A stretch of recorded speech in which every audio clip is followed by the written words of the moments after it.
sou apresentado como autor do livro O Socialismo Nunca Existiu.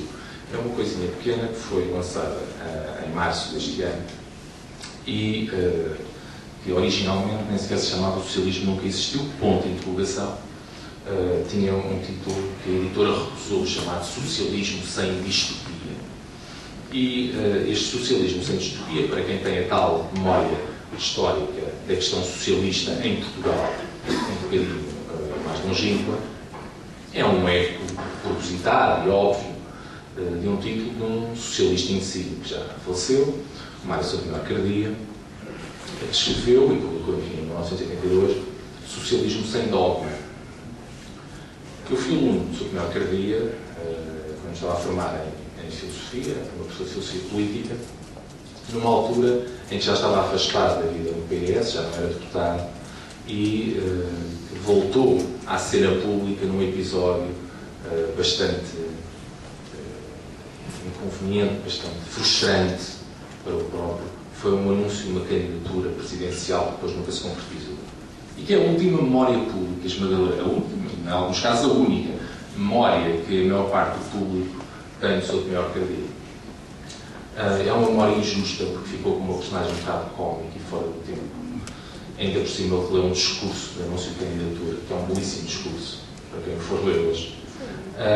Mas a origem do socialismo que existiu, o livro está aqui referido, está na morte de Sotomé Arcadia em 2006. Encontraram-no em Inglaterra.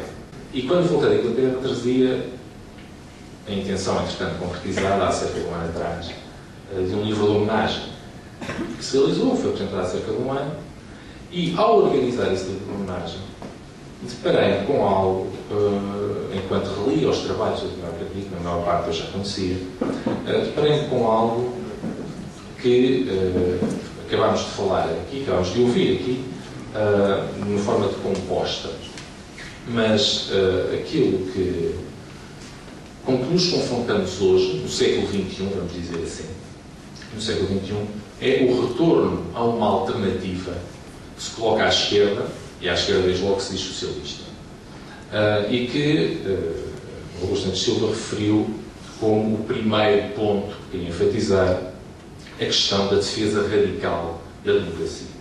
Isto é, há uma opção inadiável, vamos dizer assim, por parte da esquerda, que tem de ser clara, radical, no sentido de não admitir sequer dúvida a esse respeito, que modelo social é que é o seu. E, de um ponto de vista socialista-democrático, torna-se redundante dizer já aqui, essa escolha é pela democracia. E, portanto, quando ouvimos, e ouvimos frequentemente, e vamos continuar a ouvir agora certamente à medida que as eleições se aproximam, quando ouvimos as sugestões para, e cito, somar esquerda à esquerda, temos de pensar que esquerdas é que se somam, que esquerdas é que podem ser adicionadas quando falamos de estratégias, digamos assim, comuns, cientistas por aí fora. O Sotomé Arcadia defendeu, no seu tempo, que a esquerda democrática do Partido Socialista não era compaginável com a esquerda dogmática, na altura do PCP. E hoje, apesar da alternativa dogmática ainda existir e estar presente nas instituições, sumou-se uma segunda, digamos assim, esquerda, ou melhor dizendo, ganhou uma influência política e social como nunca teve, é verdade, que é, à falta de melhor termo, a esquerda ou o socialismo distópico. Segundo a editora do livro, o distópico era um termo demasiado rebuscado, mas simplesmente significa a perversão da utopia. A esquerda distópica é aquela que não propõe nada. Isto é, e para citar um teórico da esquerda distópica, é a esquerda que quer ser contra tudo. Estou realmente a citar. Isto é, aparentemente, um projeto de esquerda, ser contra tudo. Ora, é nesta alternativa entre ter um projeto político execuível que se defende e que abertamente, inequivocamente, é qualificado como democrático, ou, por outro lado, ter um projeto político que se resume a ser contra tudo, que nós nos encontramos hoje dentro do campo da esquerda, muito embora existam pelo menos paralelismos à direita. E, portanto, em termos de prospectiva, aquilo que me parece ser o mais relevante nos próximos anos é justamente a definição positiva do que é, ou do que são, políticas de esquerda, neste sentido já delimitado, de esquerda democrática.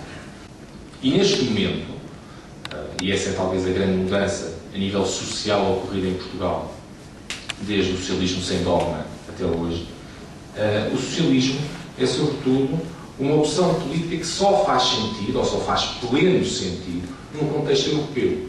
Isto é, não se constrói um socialismo português ao lado de um socialismo espanhol e assim por diante. O socialismo, enquanto conjunto de medidas políticas que nós acabamos de ver aqui explicitadas de uma forma sintética, faz ou é execuível a uma escala europeia. Eu referi-me a isto, também de forma muito pequena, muito abreviada, como é evidente, no post que escrevi para o blog da Linha na semana passada. Isto é, neste momento que estamos a viver, literalmente, nós temos um bom exemplo, um caso quase perfeito, da necessidade da articulação de políticas sociais a uma escala supranacional. E mesmo se retirarmos o contexto de crise, seja ele económico ou meramente financeiro, já o contexto em que estávamos anteriormente, isto é, de pertencermos a um espaço comum, quer a nível geográfico, quer a nível económico também com o euro, isso já é a dimensão europeia, sem a qual não é sequer viável um projeto socialista.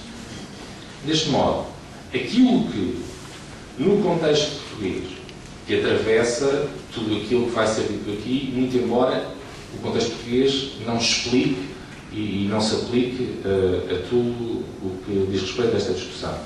No contexto português, isso significa que a preocupação de um partido que quer desenvolver políticas socialistas democráticas deve ser com a governabilidade, pensar essa governabilidade numa dimensão europeia, que obviamente não se limita a uma política de como gerir os fundos europeus, e ter consciência de que as ambiguidades e a retórica, mas sobretudo o conservadorismo, que foi referido aqui há pouco, são evidentes por parte da outra esquerda na questão europeia. A retórica anti-europeia, a retórica conservadora, muitas vezes se mascara dos trás mais progressistas, como é típico de movimentos conservadores, é particularmente evidente em questões europeias e, no ano que vem, nos próximos meses, vamos ter a oportunidade de, precisamente pelo combate político, não só da esquerda com a direita, mas entre as esquerdas, delimitar muito bem, ou pelo menos delimitar tão bem quanto é possível, aquilo que são as políticas de um socialismo democrático. E nesse aspecto, creio que todo o trabalho teórico e prático que há a fazer diz respeito precisamente à integração, ou se quiserem, articulação, daquilo que são as políticas nacionais com as políticas supranacionais, a nível, desde logo, europeu. E sobre este mote, eu julgo que podemos começar um debate ou um diálogo com a audiência, se estiverem todos de acordo.